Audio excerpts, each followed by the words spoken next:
बाहुबली, दबंग और mafia UP 50 यानी आजमगढ़ में रमाकांत यादव के लिए ये शब्द 40 सालों से चलन में है।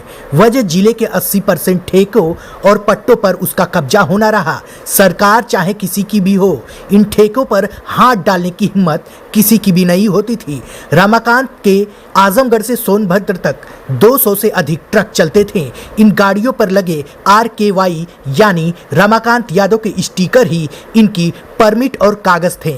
गाड़ियों को पुलिस से लेकर परिवहन विभाग के अधिकारी तक टच नहीं करते थे।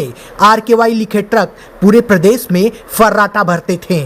आजमगढ़ के दीदारगंज थाना क्षेत्र से सराव गांव पड़ता है। यहां सेक्रेटरी श्रीपति यादव के यहां 1 जुलाई 1957 को बेटे ने जन्म लिया। नाम रखा गया रमाकांत। गांव के प्राइमरी स्कूल में रमाकांत ने पढ़ाई की। 8वीं तक पढ़ने के बाद रमाकांत ने पढ़ाई छोड़ दी। शुरू से गुस्सैल मिजाज रहे रमाकांत यादव के बड़े भाई लल्लन यादव और छोटा भाई उमाकांत यादव का पूरा समर्थन मिला। उन दिनों इलाके में जातिवाद की जड़ें युवाओं को जकड़े हुए थी। रमाकांत इससे अछूते नहीं रहा। कहा जाता है 16 साल की उम्र में रमाकांत ने इलाके में मारपीट और रंगदारी वसूली करना शुरू कर दिया। 1977 में जब रमाकांत यादव 20 साल के हुए तब पहला केस जहानागंज में दर्ज किया गया। यहीं से रमाकांत यादव का बही खाता शुरू हो गया। रमाकांत यादव ने एक के बाद एक कई वारदातों को अंजाम दिया। इलाके के लोगों के मुताबिक जमीनी विवाद के चलते रमाकांत और उसके भाइयों पर 4 ठाकुरों की हत्या का आरोप लगा। आरोप था कि रमाकांत और उसके भाइयों ने पहले इन चारों से गड्ढा खुदवाया, इसके बाद चारों की गोली मारकर हत्या कर दी। चारों को शवों को उसी गड्ढे में दफन कर दिया। इसके ऊपर से नमक डाल दिया गया। यह घटना तिहरा कांड के रूप से जानी जाती है। मामले में पुलिस ने चारों भाइयों के शव को बरामद कर लिए थे। रमाकांत के बड़े भाई को गिरफ्तार भी किया गया, लेकिन लचर पैरवी और गवाहों के मुकरने के बाद यह केस बेहद कमजोर हो गया। 28 साल की उम्र में पहला चुनाव लड़ा। रमाकांत के कांड चर्चित हुए तो रसूख भी बन गया। इलाके के नौजवानों में रॉबिन हुड की छवि बनाई जाती है। कहा जाता है रमाकांत यादव मुस्लिम यादव समीकरण बांधने में माहिर हो गए थे। उन्हें पॉलिटिकल पावर समझ हो गई थी। 80 के दशक में जब पार्टियों को पावर और पैसों वाले लोगों की जरूरत रही तो रमाकांत ने इस मौके से हाथ आजमाने की कोशिश की। उसने 28 साल की उम्र में कांग्रेस ज्वाइन किया। 1985 के विधानसभा चुनाव में आजमगढ़ के फूलपुर सीट से नामांकन दाखिल किया।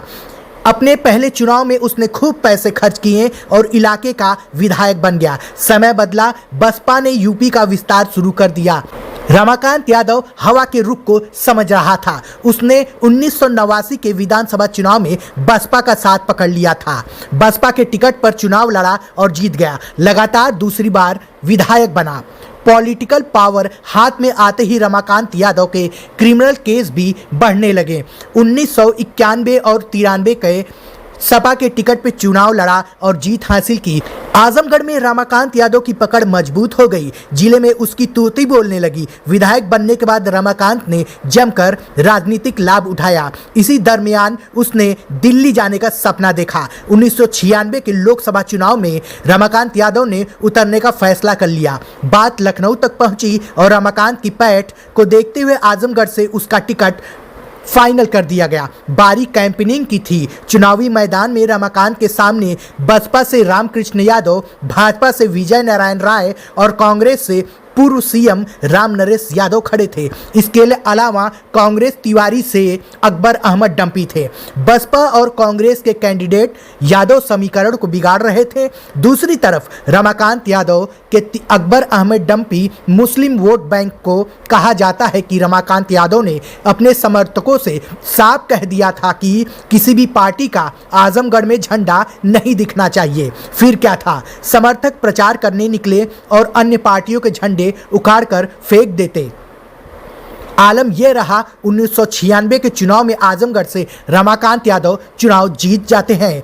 दूसरे नंबर पे बसपा के रामकृष्ण यादव रहे। तीसरे नंबर पे पूर्व CM राम नरेश चौथे नंबर पे रहे। 1999 लोकसभा चुनाव में रमाकांत यादव सपा से लोकसभा चुनाव का टिकट लड़े। अकबर अहमद डंपी बसपा से टिकट मैदान में थे। दोनों लोग प्रचार के लिए निकले। इस दौरान दोनों के समर्थक आमने सामने आ गए। देखते ही देखते फायरिंग होने लगी। मौके से पुलिस ने 5 लोगों को गिरफ्तार किया। मामले में जो केस दर्ज हुआ उसमें रमाकांत यादव जेल भी हुई। 1999 के राजनीतिक रंजिश के चलते पूर्व जिला पंचायत सदस्य डॉक्टर राम बहादुर यादव की हत्या का भी आरोप रमाकांत यादव पर लगा।